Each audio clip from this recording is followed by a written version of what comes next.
नमस्कार, GS9 news मध्ये आपल्या सर्वांचं स्वागत आहे। लोणवाडी येथील नाल्याचे अतिक्रमण न काढल्यास जनसेवक विनोद पाडर यांची तीव्र आंदोलनाचा इशारा। जिल्हा प्रतिनिधी नितीन सुरवाडे, जळगाव।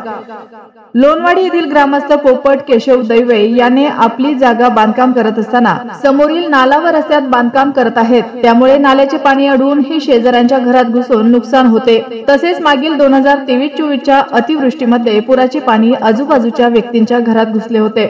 त्यावेळी आमदार चंद्रकांत पाटील यांनी पाहणी करून अतिक्रमण काढण्याच्या सूचना दिल्या होत्या, तरी सुद्धा लोणवाडी येथील ग्रामपंचायत अतिक्रमण करणाऱ्या व्यक्तीला पाठीशी घालत आहे, कारवाई करत नाहीत म्हणून व्यक्ती नाल्यावर व रस्त्यावर अतिक्रमण करत आहे।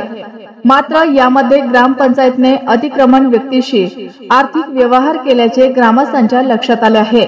तसेच नाल्यावर अतिक्रमण केल्याने पुराचे पाणी शेती क्षेत्रात घुसून सुद्धा नुकसान होऊ शकते। आमदार चंद्रकांत पाटील यांनी नाल्याचे खोलीकरणाचे काम 1 कोटी रुपये निधीतून मंजूर झाले आहे, तरी सुद्धा अतिक्रमणधारक आणि ठेकेदार अतिक्रमण नाल्यात बांधकाम करत आहेत। ही बाब लक्षात घेऊन अतिक्रमण नाल्यावर जनसेवक विनोद पाडर लवकरच तीव्र आंदोलनाचा इशारा संबंधित प्रशासनाला दिला आहे। बोदवड तालुक्यातील लोणवाडी या ठिकाणी 2023-2024 ला अतिवृष्टी झाल्यामुळे जो नाला आहे त्या नाल्याला खूप पाणी आल्या कारणाने एक ग्रामस्थांच्या घरामध्ये पाणी घुसलं होतं व त्यांचे सर्व घरातील साहित्य खाण्यापिण्याचे सर्व वाहून गेलं होतं।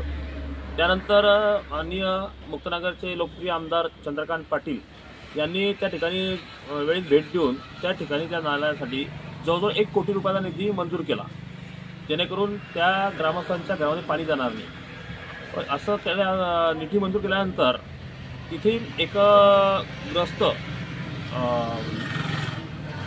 पोपट केशव दैवे यांनी त्या नाल्यावर अतिक्रमण केलेलं आहे। त्या अतिक्रमणामुळे भविष्यात जर अतिवृष्टी झाली तर या नाल्याचं पाणी त्या ग्रामस्थांच्या घरामध्ये जाऊ शकते व तिथे फार मोठी हानी होऊ शकते।